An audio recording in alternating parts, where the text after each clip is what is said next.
దేవునికి స్తోత్రాలు కలుగును గాక. అందరికి దేవుని పేరిట వందనాలు తెలియజేస్తున్నాను.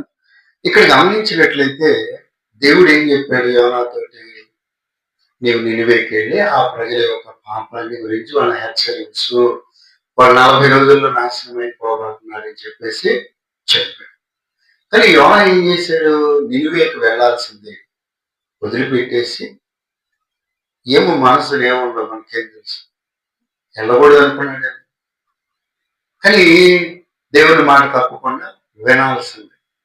వినకుండా ఈ తరిశిస్సు పోవడానికి చెప్పే వాడు ఎక్కి ప్రయాణమై వెళ్తా ఉంటే పడుకెళ్ళి నిద్రపోయాడు. దేవుడు మర్చిపోలేదు. దేవుడు ఏం చేశాడు? పెద్ద తుఫాన్ తీసుకొచ్చి సముద్రం మీద వదిలిపెట్టేశాడు. బైబిల్లో పెద్ద గాలి వచ్చిందంట, దాని వెంట తుఫాను దేవుడు తీసుకొచ్చాడు. అదొకగా దేవునికి అసాధ్యమైంది ఏది కూడా లేదు, సమస్తము సాధ్యం. ఈ సమస్తాన్ని నడిపించేది దేవాది దేవుడే, అది మనం మర్చిపోకూడదు. ఇప్పుడు దేవుడు ఎప్పుడైతే తుఫాన్ తీసుకొచ్చాడో ఓడల వాళ్ళందరూ కలవరపడిపోయారు. ఎందుకని ఓడ మునిగిపోయే పరిస్థితికి వచ్చి అప్పుడు ఎవరికి వాళ్ళు వాళ్ళ దేవుడిని దేవతలను ప్రార్థించారు. వాడ నాయకుడు వచ్చి అడుగును చూసినప్పుడు పడవ క్రింది భాగాన యోనా నిద్రపోతున్నాడు, గాఢ నిద్రకి వెళ్ళిపోయాడు. అప్పుడు గద్దిస్తాడు, ఈ నిద్రపోతా నీకేమొచ్చింది, లేచి నీ దేవుణ్ణి ప్రార్థన చేయి చెప్పినప్పుడు లేస్తాడు. మొత్తానికి వీళ్ళందరూ కలిసి ఎన్ని ప్రయత్నాలు చేసిన తుఫాన్ దగ్గర. అప్పుడు వీళ్ళు అనుకున్నారు, చీట్లు వేసేద్దాం, అసలు ఎవరి ద్వారా ఈ తుఫాన్ వచ్చిందో అని చెప్పేసి చీట్లు వేస్తే యోనా పేరు మీదకి వచ్చింది. అసలు ఏది నీ కథ చెప్పు. అయ్యా, నేను హెబ్రీని భూమి ఆకాశానికి సృష్టికర్తని యెహోవాను ఆరాధించేవాడిని అని తన సంగతి చెప్పుకొని వచ్చి ఒక మాట అంటాడు. ఏమంటాడు? ఈ తుఫాను నన్ను బట్టే వచ్చింది. ఏమంటాడు? ఈ తుఫాను నన్ను బట్టే, నా వల్లే ఈ తుఫాను వచ్చింది అని చెప్పేసి చెప్పినప్పుడు వాడు ఇంకా కలవరపడిపోతాడు. అయ్యో, దేవుని బిడ్డ, దేవుని సేవకుడే. ఆ తర్వాత జరిగేది ఏంటంటే, తర్వాత చాలా బలంగా తెడ్లు వేసినా కానీ వాడను ధరించలేదు. యోనా అంటాడు, నన్ను ఎత్తి సముద్రంలో పడేయండి, తుఫాన్ తగ్గిపోయింది, నా వల్లనే వచ్చింది ఇదంతా అని అంటే వాళ్ళు వినరు. తర్వాత ఇక చివరికి చేసేది ఏమి లేక దేవునికి ప్రార్థన చేసి, ఆకాశం మందుల దేవుడి యెహోవా దేవునికి ప్రార్థన చేసి ఎత్తి సముద్రంలో పడేస్తారు. వెంటనే తుఫాను అయిపోయింది. హల్లెలూయా. ఇక్కడ గమనించాల్సిన విషయం ఏంటంటే, దేవుని బిడ్డలమైన మన జీవితాల్లో మనం ఆలోచించుకోవాల్సిన విషయం ఒకటి. యేసుక్రీస్తుని నమ్ముకున్నాం, మన ద్వారా లేదా మనల్ని బట్టి, మన వలన మన కుటుంబానికి కానీ, మన జీవితానికి కానీ, మన సంఘానికి, సమాజానికి ఆశీర్వాదకరంగా ఉండాలి. చూడండి, యోనా జీవితం ఎలాగుందంటే, తాను వెళుతున్నటువంటి వాడలోని వాళ్ళకి నష్టంగా, శాపంగా మారింది తన జీవితం. ఆలోచన ఒకసారి ఇక్కడ గమనించినట్లయితే, ఈ యోనాను బట్టి ఏమైంది? వాడలోనికి తుఫాన్ వచ్చింది. ఎందుకు వచ్చిందంటే, యోనా దేవుని మాట వినకుండా అవిధేయుడే వెళ్ళిపోతా ఉన్నాడు. దేవుడు వెళ్ళమని ఒక చోటికి, తాను వెళుతున్నది వేరొక చోటికి. ఇప్పుడు యెహోషువ గ్రంథం 7వ అధ్యాయం 13వ వచనం చూడండి.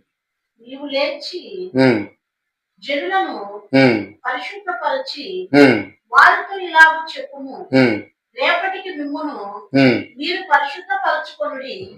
ఇశ్రాయేలు దేవుడైన యెహోవా సెలవిచ్చినది ఏమనగా, ఇశ్రాయేలీయులారా, మీ మధ్య శాపగ్రస్తమైన ఒకటి కలదు. మీరు దానిని మీ మధ్య ఉండకుండా నిర్మూలన చేయు వరకు మీ శత్రువుల ఎదుట మీరు నిలవలేరు. ఇక్కడ గమనిద్దాం. అంటే ఈరోజు మనం తీసుకున్న ఈ మొదటి కొడుకుల అంశం ఏంటి? ఎవరిని బట్టి నష్టం, శాపం వచ్చిందో వాళ్ళని ధ్యానం చేద్దాం. ఎందుకు వాళ్ళు ఏ మార్గాల్లో వెళ్ళటాన్ని బట్టి అలా కలిగిందనేది కూడా ధ్యానం చేద్దాం. ఇక్కడ చూడండి, ఆకాను అనేటువంటి ఒక వ్యక్తి కనపడుతున్నాడు. ఇప్పుడు ఈ ఆకాన్ అనేటువంటి వ్యక్తి ఒక ఇశ్రాయేలీయుడు. యెహోషువ మోషే గారు చనిపోయిన తర్వాత యెహోషువ నాయకుడయ్యి ఇశ్రాయేలీయులు యోర్దాను నది దాటించి కానాను దేశానికి తీసుకొచ్చాడు. ఎరికో మీద దేవుడు గొప్ప జయం ఇచ్చాడు. అయితే దేవుడు చెప్పాడు, ఎరికోలో ఉన్న సొమ్ము శాపగ్రస్తమైంది, మీరెవరు తీసుకోవద్దని చెప్పాడు. అయితే జరిగిన విషయం ఏంటో తెలుసా? ఈ ఆకాన్ అనేటువంటి వ్యక్తి ఏం చేశాడు? ఎరుకులో ఉన్న కొంత సొమ్మును ఆశించి, కొంత బంగారం, కొంత వెండి, కొంత ఒక వస్త్రం, ఇవన్నీ ఆశించి తీసుకొని వచ్చి ఇంట్లో గుడారంలో దాచిపెట్టాడు. ఎప్పుడైతే దాచిపెట్టాడో దేవుడు అన్నాడు కదా. కానీ ఇశ్రాయేలీయులు ఏం చేశారు? హాయి పట్టణం మీద యుద్ధానికి వెళితే ఓడిపోయారు. ఇలా ఎందుకు జరిగిందని చెప్పేసి దైవజనుడు యెహోషువ నాయకుడు ప్రార్థన చేసినప్పుడు దేవుడు చెప్పాడు, ఇదిగో మీలో ఒకడు శాపగ్రస్తమైన సొమ్మును తీసుకొచ్చాడు. అప్పుడు ప్రజలందరినీ నిలవబెట్టినప్పుడు ఆకాను కుటుంబం పట్టబడ్డది. దేవుడు పట్టిస్తాడు. ఎప్పుడైతే పట్టబడ్డదో ఆకాను కుటుంబం అడుగుతున్నాడు, ఎందుకు నా కుమారుడు ఇలా చేశాడు? నిన్ను బట్టి చూడు, ఇశ్రాయేలు సమాజానికి ఎంత బాధ వచ్చింది. నిజంగా హాయి యుద్ధానికి వెళ్ళినప్పుడు చాలా మంది చచ్చిపోయారు. వాళ్ళు చావు కారణం ఎవరు? ఆకానేగా. ఆకారం చేసిన పాపాన్ని బట్టే. ఆలోచన చేద్దాం. మనం ఏదో మన జీవితాలు జీవించుకుంటూ పోవటం కాదు, కానీ మనల్ని బట్టి ఎవరికి ఏ హాని కీడు జరుగుతుంది ఆలోచన చేయాలి.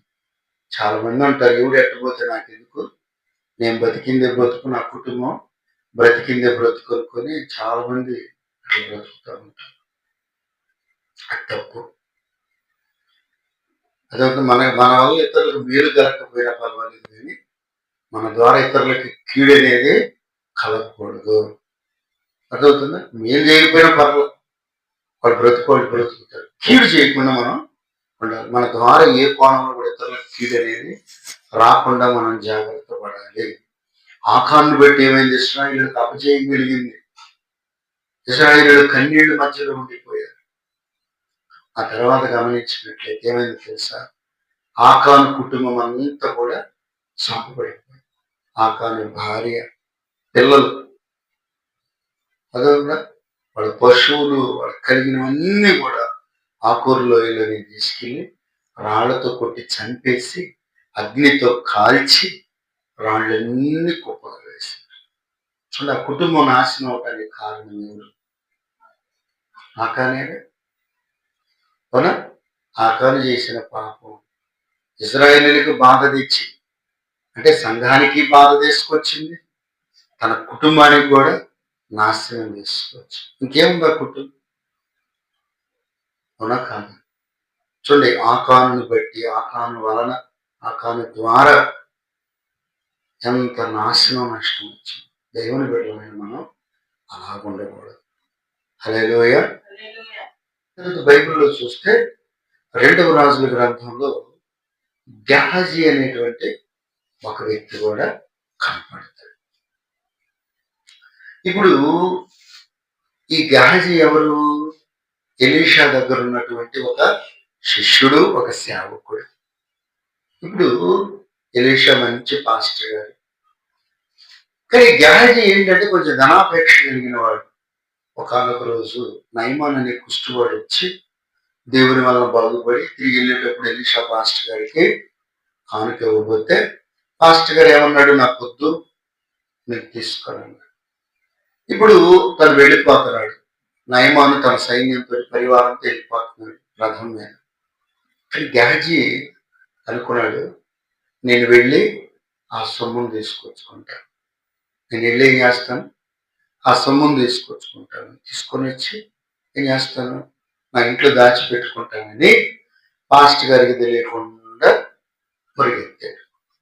పరిగెత్తి నయమాన్ రథాన్ని ఆపి కావలసినవన్నీ తీసుకొని ఇంట్లో దాచిపెట్టుకొని ఏమీ తెలియనట్లు పాస్టర్ గారి దగ్గరికి వచ్చాడు. ఇప్పుడు గెహాజీ ఎందుకు తీసుకొచ్చాడు? తన కుటుంబానికి ఉపయోగపడతాయని తీసుకొచ్చాడు, అంతేగా. కానీ జరిగిన విషయం ఏంటో తెలుసా?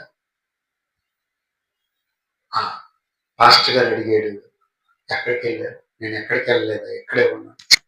నీవు నయమాన్ రథం వెంట పరిగెత్తేటప్పుడు నా ఆత్మ నీతో కూడా రాలేదు. నేను చూడలేదనుకుంటున్నాను. ఇదిగో నీవు నయమాను సొమ్ములుగా తీసుకొచ్చుకుని నయమాను యొక్క కుష్టులు వేసుకొచ్చుకున్నావు. ఇప్పుడు ఏమైంది? దైవజనుడు చెప్పాడు, నయమాను కుష్టు నీకు వచ్చింది, నీ సంతతిలో తరతరాల కుష్టి అనేది వస్తుంది. ఇక్కడ గ్యాజీని బట్టి ఏమైంది చెప్పండి?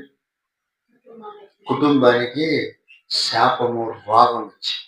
కాబట్టి మనం ఆలోచించుకోవాల్సింది ఏంటంటే, దేవుని బిడ్డలమైన మన ద్వారా నాశనం, నష్టం రాకూడదు. మన జీవితానికైనా రాకూడదు, లేదు మన కుటుంబానికైనా రాకూడదు.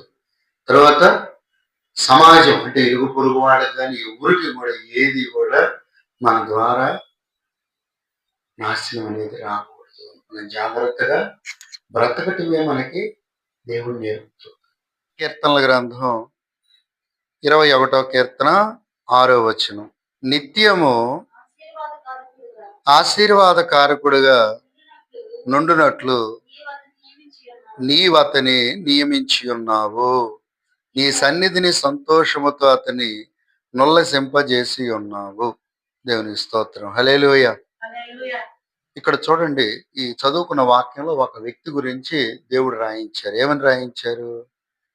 నిత్యము కూడా ఆశీర్వాదానికి ఆ వ్యక్తి కారకుడుగా ఉండేటట్లు దేవుడు నియమించాడు. ఎవరి గురించి మాటలంటే యేసుక్రీస్తు ప్రభు గురించి వ్రాయబడినటువంటి మాటలు. యేసుక్రీస్తు ప్రభు ఎలాంటి వారు? మనకి నిత్యము కూడా ఆశీర్వాదానికి ఆయన కారకుడు. ఈరోజు వాక్యంలో మనం తీసుకున్నటువంటి అంశం ఏంటంటే, దేవుని నమ్ముకున్న మన జీవితాలు ఆశీర్వాదకరంగా ఉండాలి. హల్లెలూయా. ఆశీర్వదించబడటం వేరు, ఆశీర్వదించబడటం వేరు, ఆశీర్వాదానికి కారకులుగా ఉండటం వేరు. ఆశీర్వదించబడటం అంటే ఏంటి? మన మట్టుకు మనం దేవుని చేత దీవించబడి, ఆశీర్వదించబడి ఏవేవో దేవుని ద్వారా పొందుకోవటం, అదొక ఎత్తు. ఆశీర్వాదకరంగా ఉండటం అంటే ఏంటి? ఇతరులకి, మన కుటుంబానికి కావచ్చు, సమాజంలో, సంఘంలో, ఎవరికైనా ఇతరులకి ఆశీర్వాదకరంగా ఉండాలి. ఇది దేవుడు కోరుకుంటాం.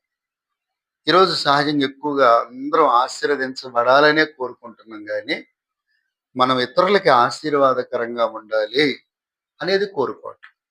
కానీ దేవుని వాక్యంలో ఏముంది? మనము దేవుని నమ్ముకున్న బిడ్డలం ఎలాగుండాలి? అనేకులకు ఆశీర్వాదకరంగా మన జీవితం అనేది ఉండాలని దేవుడు ఆశపడుతున్నాడు. ఉదయం ధ్యానం చేశాడు. పరిశుద్ధ గ్రంథంలో కొంతమంది జీవితాలు ఎలాగున్నాయి? అనేకులకు శాపకరంగా ఉన్నాయి. వాళ్ళ జీవితాలు వాళ్ళకి శాపకరంగా ఉన్నాయి, వాళ్ళ కుటుంబాలకి, తర్వాత సమాజంలో, సంఘాలలో శాపకరంగా ఉన్నాయి. ఉదయం ఏమనుకున్నాం? మన జీవితాలు అలాగ ఉండకూడదు. మన జీవితాలు శాపకరంగా ఉండకూడదు. ఎందుకని? మనం యేసుక్రీస్తు నమ్ముకున్నటువంటి బిడ్డలు. మరి దేవుడు ఏం కోరుకుంటున్నాడంటే, మనము ఆశీర్వాదానికి కారకులుగా, ఆశీర్వాదానికి మరి ఆధారంగా, మూలంగా మనం ఉండాలని దేవుడు ఆశపడతా ఉన్నారు. హల్లెలూయా. పరిశుద్ధ గ్రంథంలో మరి కొంతమంది వ్యక్తుల జీవితాలను మనం ధ్యానం చేద్దాం. ఆదికాండం 12వ అధ్యాయంలోకి రండి. మూడో వచనం చదవండి. నిన్ను ఆశీర్వదించు వారిని ఆశీర్వదించెదను, నిన్ను దూషించు వారిని శపించెదను. భూమి యొక్క సమస్త వంశములు నీ యందు ఆశీర్వదించబడినని అబ్రహాముతో అనగా. చాలు. 2వ వచనంలో ఏమని? నిన్ను గొప్ప జనముగా చేసి నిన్ను ఆశీర్వదించి నీ నామమును గొప్ప చేయుదును, నీవు ఆశీర్వాదముగా పొందువు. ఎంత చక్కని మాట. హల్లెలూయా. ఏమన్నాడు? నీవు అబ్రహాం, నిన్ను ఎలా నేను మారుస్తాను తెలుసా? అనేకులకు ఆశీర్వాదకరమైన వ్యక్తిగా నిన్ను నేను మారుస్తాను. ఎవరు ఈ అబ్రహాం అంటే? ఎక్కడో మెసొపొతేమియా దేశంలో ఊరు అనే పట్టణంలో ఒక విగ్రహారాధన చేసుకునేటువంటి వ్యక్తి. ఇలాంటి వ్యక్తిని దేవుడు మాట్లాడి పిలిచి తీసుకొచ్చాడు కానాన్ దేశానికి. చెప్పాడు, ఏమని? నిన్ను గొప్ప జనం చేస్తా అని అంటాడు. నీవు ఆశీర్వాదకరంగా ఉంటావు. నిన్ను బట్టి ఏమనుంది అక్కడ? చూడండి, నీ యందు భూమి యొక్క సమస్త వంశములు నీ యందు ఆశీర్వదించబడతాయి. అబ్బా, హల్లెలూయా. ఒకటి ఆశీర్వాదకారకంగా ఉంటావు, నీ యందే భూమి మీద ఉన్న సమస్త వంశాలు కూడా ఆశీర్వదించబడతాయి. ప్రియులారా, అబ్రహాం ఎంత శ్రేష్టమైన జీవితాన్ని సంపాదించుకున్నాడు దేవుని దగ్గర. ఆలోచించి అబ్రహాము జీవితం అందరికీ ఆశీర్వాదకరంగా ఉంది. తను మాట్లాడితే ఆశీర్వాదం, నడిచిన ఆశీర్వాదమే, ప్రార్థించిన ఆశీర్వాదమే, ఒక సలహా ఇచ్చిన ఆశీర్వాదమే. ఏది చేసినా తన జీవితాన్ని దేవుడు ఏం చేశాడు? ఆశీర్వాదం ఇచ్చే వ్యక్తిగా, అంటే ఆశీర్వాదకరమైన వ్యక్తిగా మార్చాడు. ఈరోజు దేవుని సన్నిధిలో మనం కోరుకునేది ఏంటంటే, మనం ఎట్లుండాలా? ఆశీర్వాదముగా ఉండాలి. అనేకులకి ఎట్లుండాలి? నిజం కదా?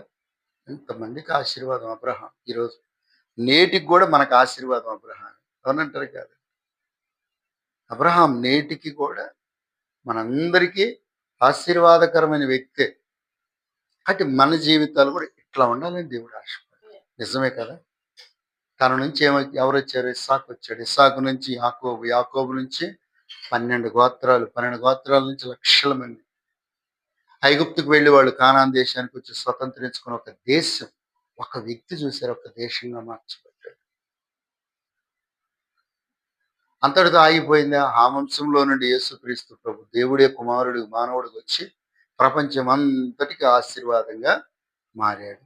అవునా కాదంటారు? యేసయ్య ప్రపంచమంతటికి ఆశీర్వాదకరుడు. చదువుకున్న వాక్యంలో అదే ఉంది. మూల వాక్యం చదువుకున్నాం కదా, కీర్తనలు 21 ఏముంది? నీవు ఆశీర్వాదంగా ఉండేటట్లు దేవుడు నిన్ను నియమించాడు. యేసు ప్రభు సమస్తానికి ఆశీర్వాద కారకుడే. అర్థమవుతుందా? భూమి పరలోకంలో ఉన్న వారికి, భూమి మీద ఉన్న వారికి, ఏ లోకంలో ఉన్న వారికైనా, ఏ జీవికైనా ఆయనే ఆశీర్వాదకరం. ఇది మనం మర్చిపోవాలి. ఎందుకు ఆయన జీవితం అంత ఆశీర్వాదంగా మారింది చెప్పండి? ఆయన ఈ భూమి మీద జీవించిన 33.5 సంవత్సరాల శ్రేష్టమైన జీవితం. అవునా? ఎంతో పరిశుద్ధమైన పవిత్రమైన బ్రతుకు అనేకులకు ఆశీర్వాదకరంగా మార్చింది. అబ్రహాము జీవించిన జీవితం అతని వంశానికే కాదు, సమస్త ప్రజలకు ఆశీర్వాదకరంగా మార్చబడింది. ఈరోజు మనం జీవించే దేవుని సన్నిధిలో మనం జీవించే జీవితాన్ని బట్టి మనం ఆశీర్వాదకరంగా ఉంటామా, శాపకరంగా ఉంటాం అనేది ఆధారపడి ఉంటుంది. అంటే ఒకటి నిర్ణయం, మన జీవితం ఆశీర్వాదకరంగా ఉండాలి అందరికీ. దేవుని స్తోత్రం. హల్లెలూయా. యోసేపుని తీసుకోండి. యోసేపు ఒక దేశానికి ఆశీర్వాదకరం అయిపోయాడు కదా. యోసేపు ఒక బానిసగా వెళ్ళినప్పటికీ అనేక శ్రమల పాలై, నిందల పాలై, అవమానాల పాలైనప్పటికీ కూడా తన జీవితాన్ని దేవుని సన్నిధిలో భద్రంగా కాపాడుకున్నాడు. తద్వారా ఏమైంది?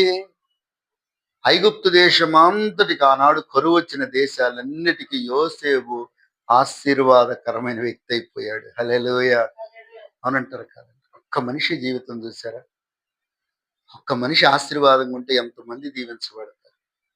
అందుకనే మనకు ఆస్తిపాస్తులు ఉన్నా లేకపోయినా మనం ఆశీర్వాదకరమైన వ్యక్తులుగా ఉండాలి. తద్వారా మనల్ని బట్టి అనేకులు ఆశీర్వదించబడతారు. చూడండి, యోసేపు ఐగుప్తు దేశం కరువు దేశాలకే కాదు, తన సొంత కుటుంబానికి కూడా ఆశీర్వాదకరం. అవునా? యాకోబు తన కుమారులందరితో కూడా కలిసి 70 మందితో కలిసి వచ్చేసాడు. అంతటిని తీసుకుని ఐగుప్తు దేశం వస్తే వాళ్ళందరినీ కరువు కాలం అంతా పెంచి పోషించి కాపాడాడు. వాళ్ళకి ఐగుప్తులో ఒక భాగాన్ని కూడా ఇప్పించాడు. చూసారా? తన స్వజనులకు కూడా, తన ఇంటి వారికి కూడా ఏమయ్యాడు? యోసేపు ఆశీర్వాదకరమైన వ్యక్తిగా ఉన్నాడు. అదవుతుందా?